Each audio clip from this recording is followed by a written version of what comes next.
On the following day, Bobby received another letter. "It's all fixed," Badger wrote. "I bought 5 cars yesterday for £15 the lot. At the moment, they don't actually work, but we can fix them, I think. I thought of opening up a week on Monday, and I am relying on you being here, so don't let me down, will you? Yours ever, Badger." Bobby told his father that he would be going up to town to take up the garage job. This did not please the vicar, who knew Badger Beeden. And then, on the Wednesday, Bobby received another letter. It was from the firm of Enriquez and Dallo in Buenos Aires, and it offered Bobby a job with a salary of £1,000 a year, an unbelievable amount of money. The young man thought he must be dreaming. The letter said that an ex-naval man was preferred for the job, and Bobby's name had been put forward. His acceptance had to be immediate, and Bobby must start for Buenos Aires within a week. "Well, I'm damned," said Bobby. "Bobby! Sorry, Dad, I forgot you were there." Mr. Jones cleared his throat. "I should like to point out to you—" Bobby felt he had to avoid a long speech from his father. He managed to do this by making a simple statement. "Someone's offered me 1,000 a year." The vicar remained open-mouthed. Then he said, 1,000? It's impossible." Bobby was not hurt by his father's disbelief. "They must be complete idiots," he agreed, smiling. "Who are these people?" Bobby handed him the letter. The vicar peered at it suspiciously. "Most remarkable." "Madman," said Bobby. "Ah, my boy," said the vicar. "It is, after all, a great thing to be an Englishman. Honesty, that's what we stand for. This South American firm realizes the value of a young man who is sure to be honest." "But, Dad," Bobby said, "there are a lot of Englishmen. Why me?" "Your superior officer in the Navy may have recommended you." "I suppose," said Bobby doubtfully. "It doesn't matter anyway, as I can't take the job." "My dear boy, what do you mean?" "Well, I've taken the job with Badger." "Nonsense, my dear Bobby. This is serious. The garage project is a mad idea. You must give it up." "I can't, sir. I've promised. I can't let Badger down. He's counting on me." The vicar left the room in anger, and Bobby sat down to write to Enriquez and Dallo, refusing their offer. Later, on the golf course, he told Frankie about it. "You would have had to go to South America?" she asked. "Yes." "Would you have liked that?" "Yes. Why not?" Frankie sighed. "Anyway," she said firmly, "I think you made the right decision." "I couldn't let Badger down, could I?" "No." They walked on in silence. "I'm going to London tomorrow," said Frankie. "Tomorrow? Oh, and I was going to suggest a picnic." "I'd have liked that. However, it's arranged. But we can meet in London. Will you be there soon?" "On Monday. But, well, it's no good, is it?" "What do you mean, no good?" "I'll be working as a mechanic, and you will be with your town friends. I mean—" "Bobby," said Frankie, "I suppose you're just as capable of coming to a cocktail party and getting drunk as any other of my friends." Bobby shook his head. "Frankie, you can't mix people from different social classes." "I assure you," said Frankie, "that my friends are very mixed." "You're pretending not to understand." "You can bring Badger if you like. There's friendship for you." "Look here, Frankie, it's no good, and you know it isn't. It's all right down here. There's not much to do, and I suppose I'm better than nothing to go around with. But I know I'm just a nobody." They walked together in silence to the clubhouse. "Well," said Frankie, holding out her hand. "goodbye, my dear. It's been marvellous to have you to make use of while I've been down here. I'll see you again, perhaps, when I've nothing better to do. Look, Frankie. His words were drowned in the noise of the Bentley's engine, which Frankie had just started. She drove away with a wave of her hand. Damn, said Bobby. Perhaps he hadn't explained things very well, but what he had said was true. Perhaps, though, he shouldn't have put it into words. The next 3 days seemed very, very long. The vicar was silently disapproving of Bobby's decision to go and work for Badger, and on Saturday, Bobby could stand it no longer. He got Mrs. Roberts, the vicarage cook, to give him some sandwiches, and, buying a bottle of beer at the pub, he set off alone for a picnic. He had missed Frankie badly these last few days. Bobby walked a few miles, then, feeling tired and hungry, he stretched himself out on the ground and wondered whether he should eat his lunch first and go to sleep afterwards, or sleep first and eat afterwards. The decision was made for him because he fell asleep without noticing it. When he awoke, it was 3:30, so he ate his lunch hungrily. With a sigh of satisfaction, he unscrewed the bottle of beer. Unusually bitter beer, but refreshing. He lay back down, suddenly tired again. Sleep overcame him. Heavy, endless sleep. Chapter 7. An Escape from Death. Frankie's Bentley stopped outside a large old-fashioned house. She jumped out and, turning, lifted a large bunch of expensive flowers from the back seat, then turned again and rang the doorbell. A nurse answered the door. Can I see Mr. Jones? inquired Frankie. The nurse looked at the Bentley, the flowers, and Frankie with interest. What name will I say? Lady Frances Derwent. The nurse was thrilled. A lady. Her patient must be more important than she thought. She showed Frankie upstairs into a room on the first floor. You've a visitor to see you, Mr. Jones. Gosh, said Bobby, very much surprised. Frankie! Hello, Bobby. I've brought flowers that are more usually seen at a funeral, but the choice was limited. Oh, Lady Frances, said the nurse.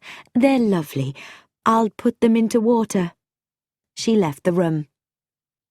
Frankie sat down in a visitor's chair.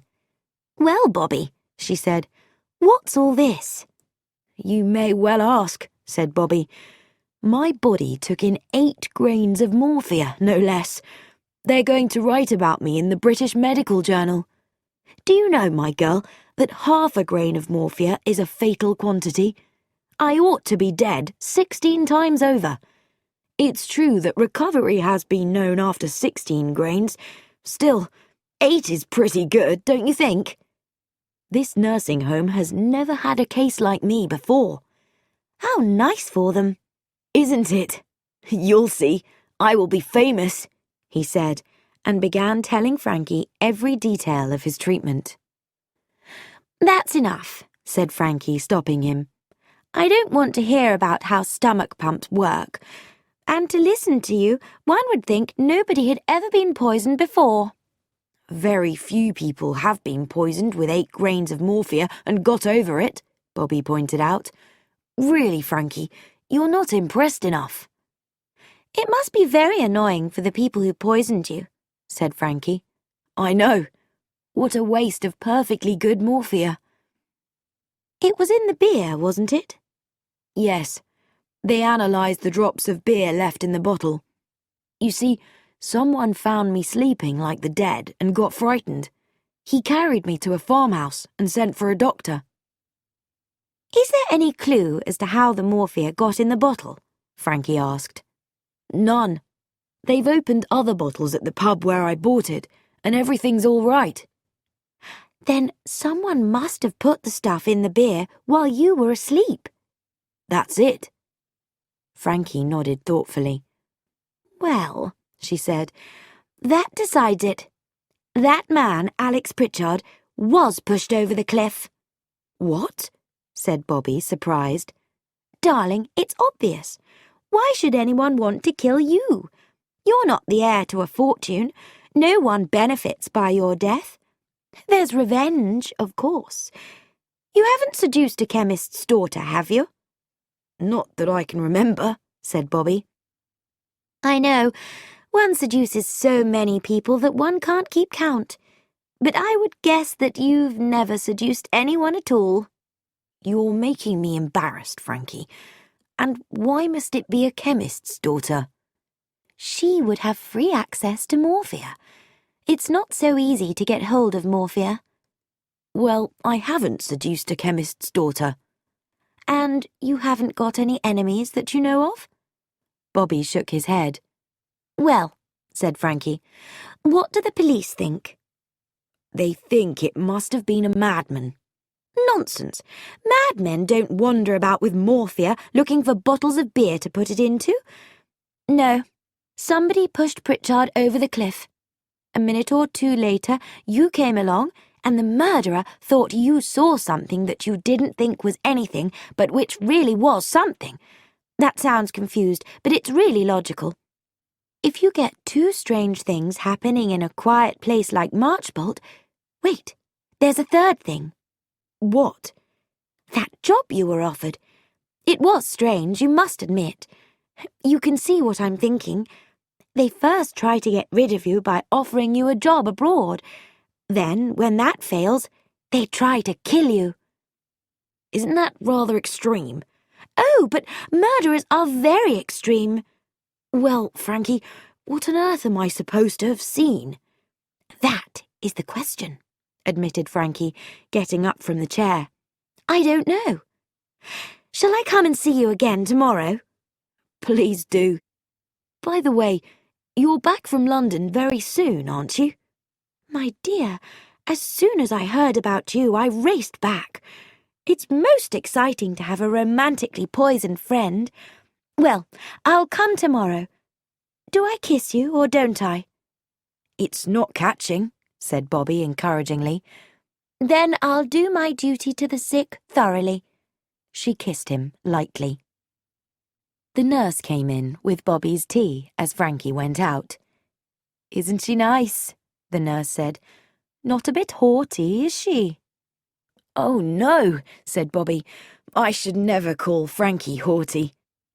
I said to Sister, I said, she's as natural as anything.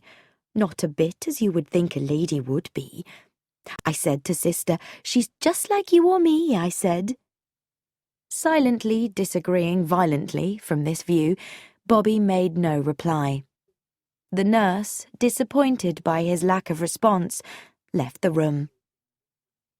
Left to his own thoughts, Bobby went over in his mind the possibilities of Frankie's amazing theory.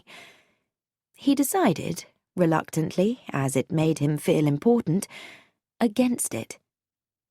With a sigh, he picked up the previous week's Marchbolt Weekly Times. A moment later, he pressed the emergency bell, and a nurse came running. "Ring up the castle," cried Bobby. "Tell Lady Frances she must come back at once." "What do you want to see me about so urgently?" Frankie demanded. Bobby waved the Marchbolt Weekly Times. "Look, Frankie, this is the picture you said was touched up." Underneath the somewhat blurred photograph were the words, "Photograph found on the dead man, and by which he was identified, Mrs. Amelia Cayman, the dead man's sister." "That's what I said, and it's true." "No, you see, Frankie, this isn't the photograph that I put back in the dead man's pocket." "That man who stayed with him, what's his name?" said Frankie. "Bassington French," said Bobby. "He must have exchanged them." Chapter 8. Mystery of a Photograph. They stared at each other. "It couldn't be anyone else," said Bobby.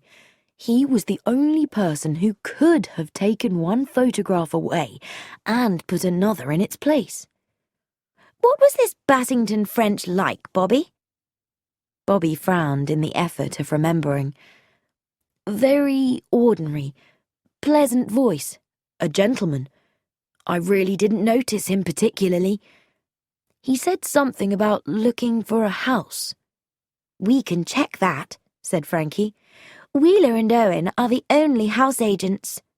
Suddenly she shivered. Bobby, if Pritchard was pushed over the cliff, Bassington French must be the man who pushed him. Everything fits. Your unexpected appearance spoilt the murderer's plans. Your discovery of the photograph and, as a result, the need to get rid of you. There's a problem there, said Bobby. Let's say that the photograph was so important I had to be got out of the way. Then it would have to be done at once. The fact that I went to London and never saw the photograph in the Marchbolt Weekly Times was pure chance. Otherwise, I would have immediately said, "That isn't the photograph I saw." Why wait till after the inquest, when everything was nicely settled and no one had any idea that Pritchard had been murdered? It must have been something else, admitted Frankie. Something they didn't know about till after the inquest. Bobby, what was it Pritchard said just before he died?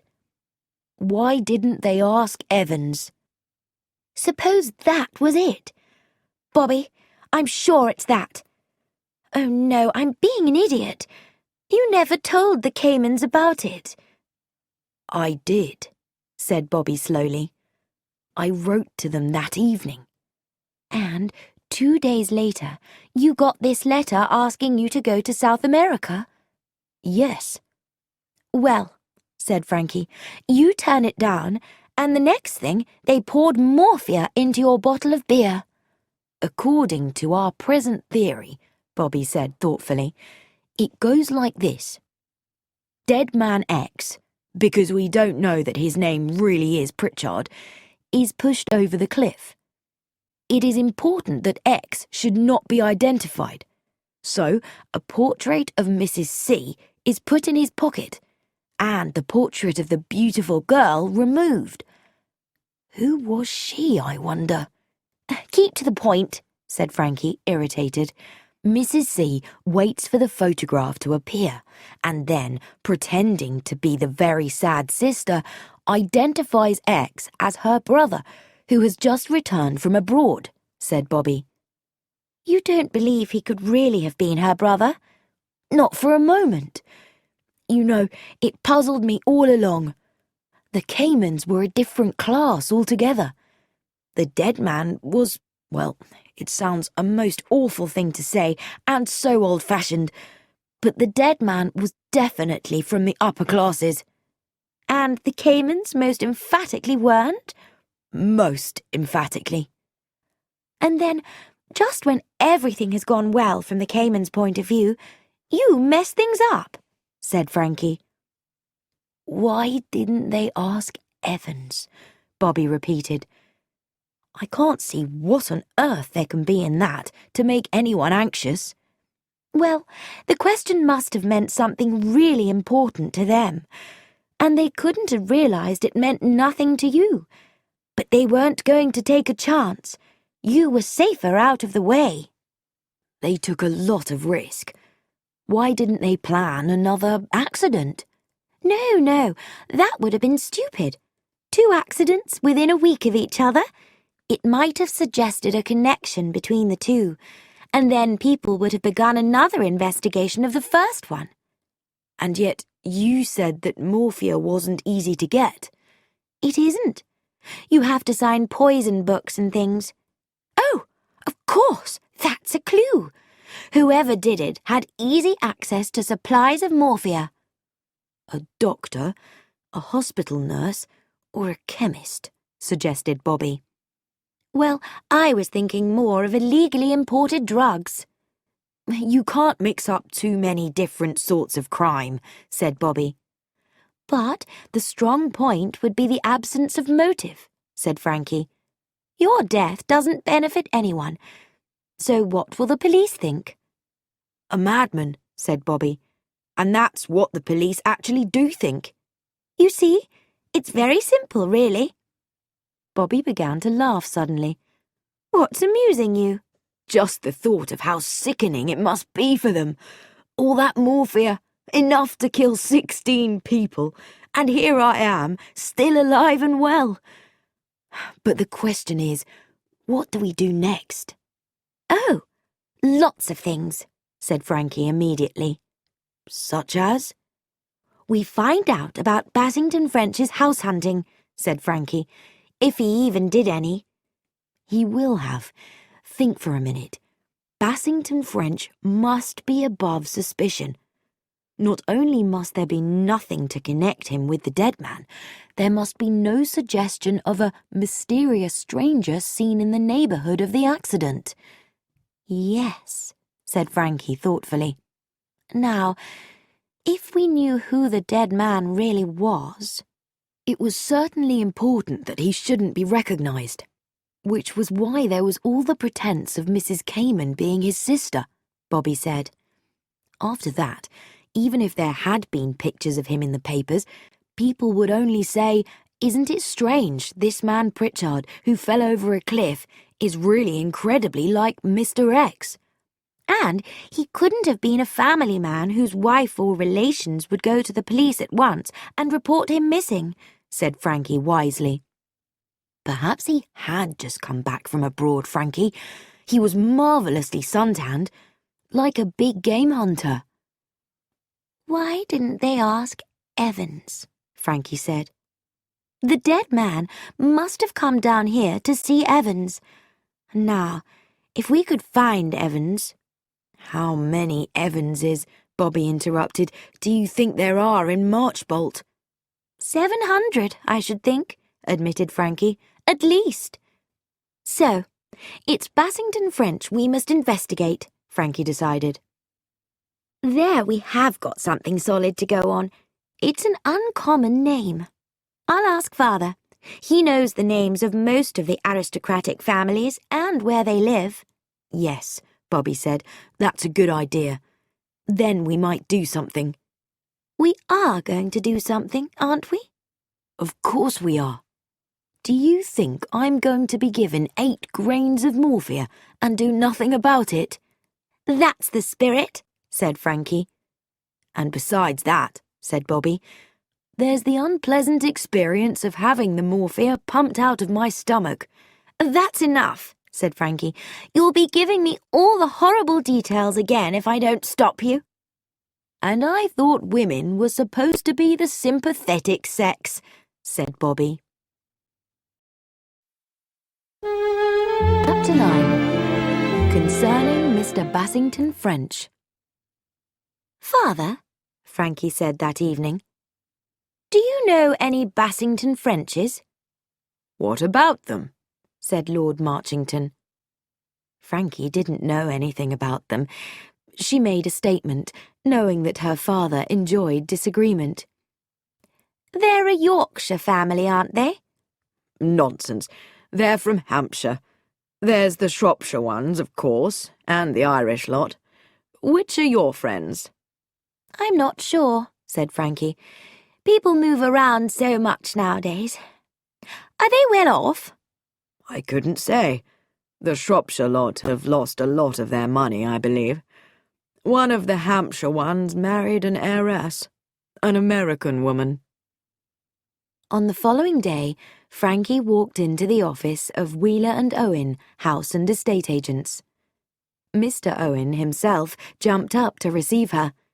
Frankie gave him a surprisingly friendly smile and dropped into a chair.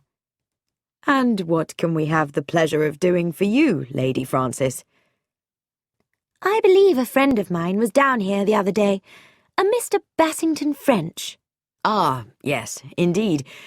He was making inquiries about small properties because he would like to buy a house here, but he had to return to town the next day.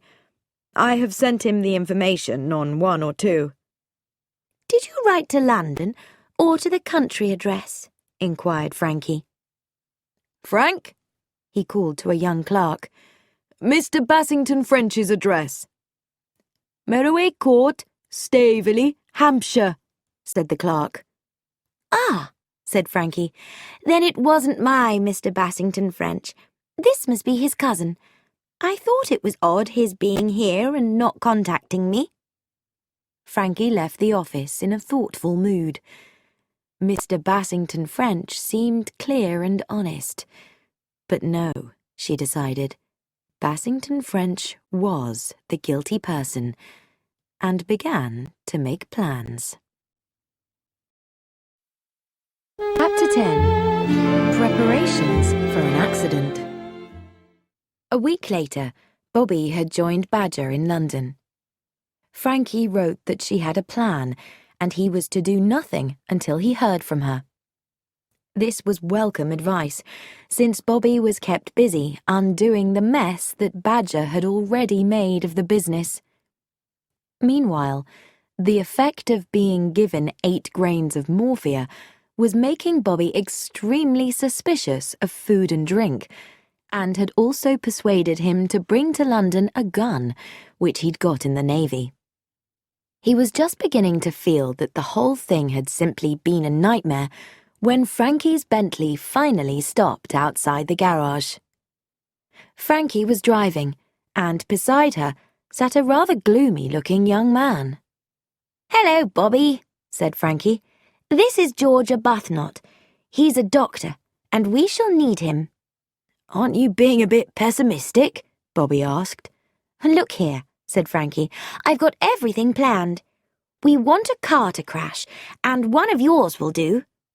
"She means," George Arbuthnot said, "that she's going to have an accident." "How does she know?" said Bobby wildly. Frankie gave an annoyed sigh. "Now just listen, Bobby. Bassington French lives at Meroway Court at Staveley in Hampshire, which belongs to his brother, with his brother and his wife." "Whose wife?" "The brother's wife. I've made a plan. Lady Frances Derwent, driving her car dangerously, crashes into the wall near the gates of Meroway Court.